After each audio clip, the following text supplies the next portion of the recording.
I stood in the driveway of my childhood home, clutching a bouquet of lilies that felt heavier than lead. My mother's voice from the phone call 2 days ago still echoed in my mind. "Mia, please come home. We miss you. It's time to put the past behind us."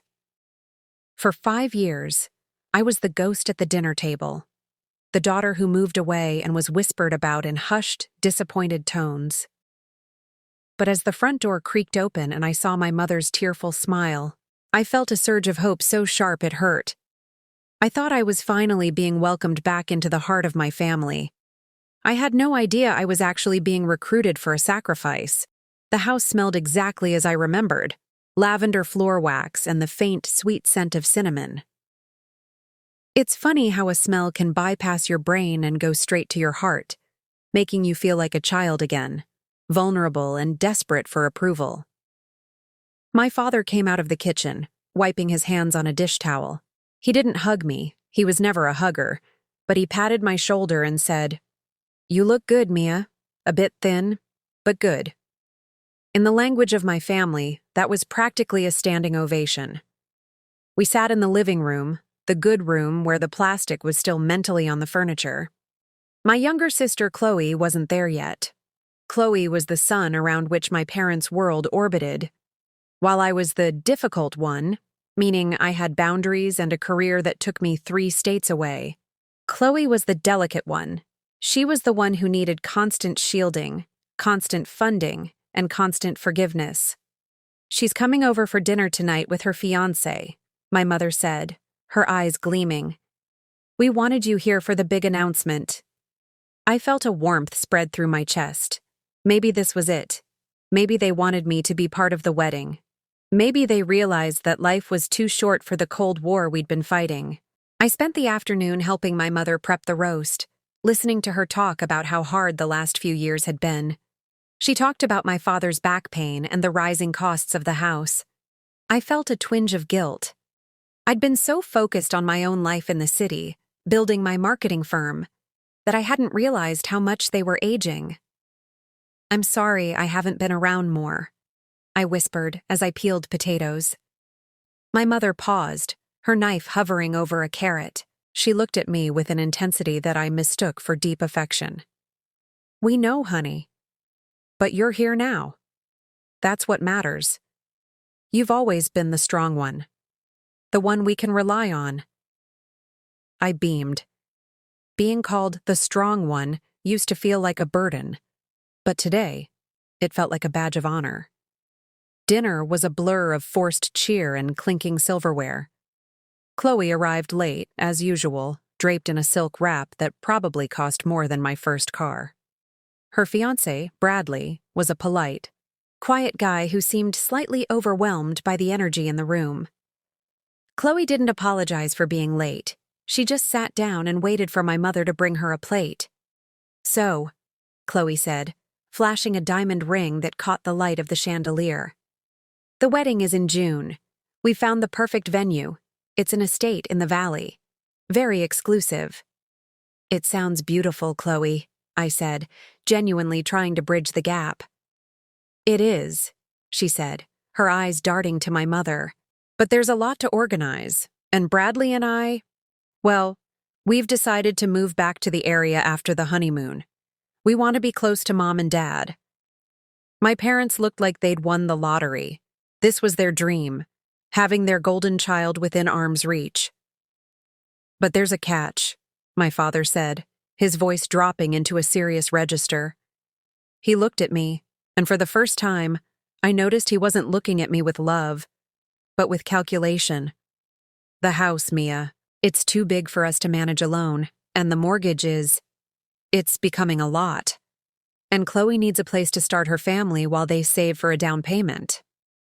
"I don't understand," I said, my fork frozen halfway to my mouth. "We've worked it all out," my mother said, reaching across the table to squeeze my hand. Her touch felt cold.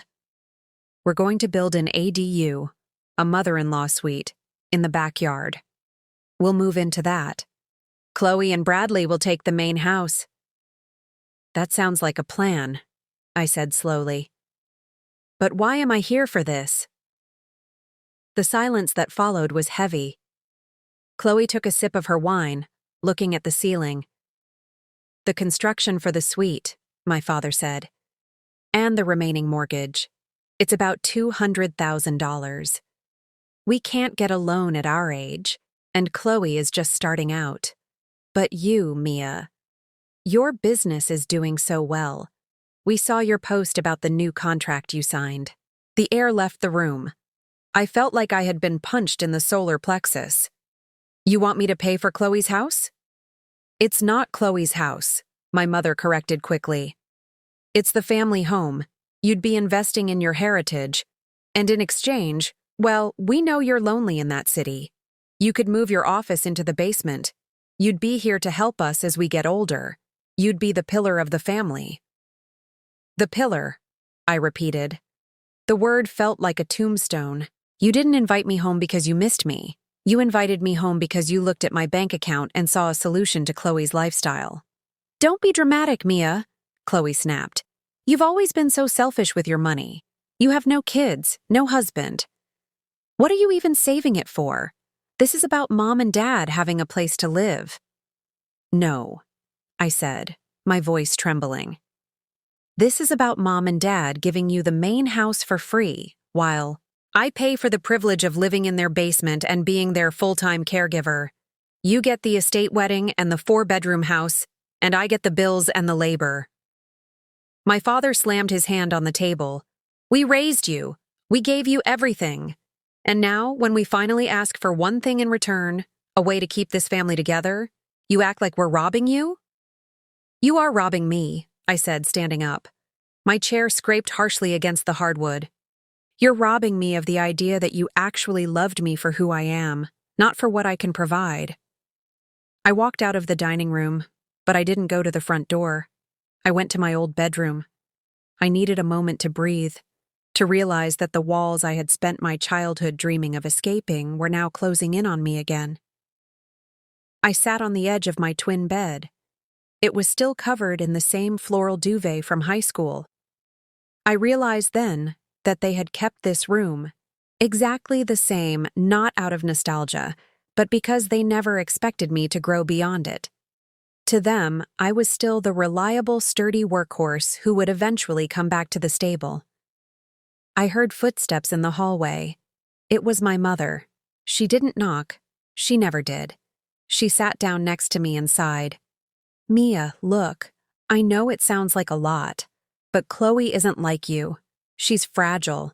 She can't handle the stress of a mortgage and a career like you can. She needs this, and we need you. Don't you want to be the reason this family stays whole?" "At what cost to me, Mom?" I asked, my voice cracking. "I've spent 5 years building a life.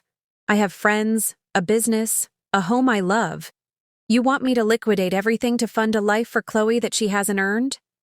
"It's what families do," she said firmly. "They sacrifice. Or is your independence more important than your own flesh and blood?" That was the hook. The guilt. It had worked on me for 20 years.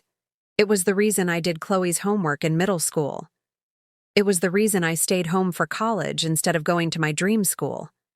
It was the reason I felt like a criminal every time I bought myself something nice. "I need tonight to think," I said. It was a lie, but I needed her to leave the room. She kissed my forehead, a gesture that felt like a brand. "I knew you'd see reason. We'll talk about the bank transfers in the morning." As soon as the door closed, the weight of the betrayal settled over me. It wasn't just about the money. It was the realization that I was a secondary character in my own family's story. I was the supporting cast meant to ensure the stars, my parents and Chloe, had a happy ending. I didn't sleep. I watched the shadows of the trees dance on the wall and thought about my life in the city. I thought about the quiet apartment I'd worked so hard for. I thought about the mornings I spent drinking coffee and looking at the skyline, feeling like I had finally made it. I realized that if I agreed to this, that woman would die.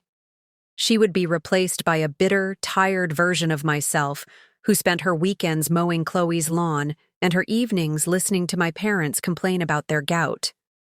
At 4 a.m., the house was silent. I packed my small suitcase. I didn't need much. Most of the things in this room didn't belong to the person I was anymore. I crept down the stairs, my heart hammering against my ribs.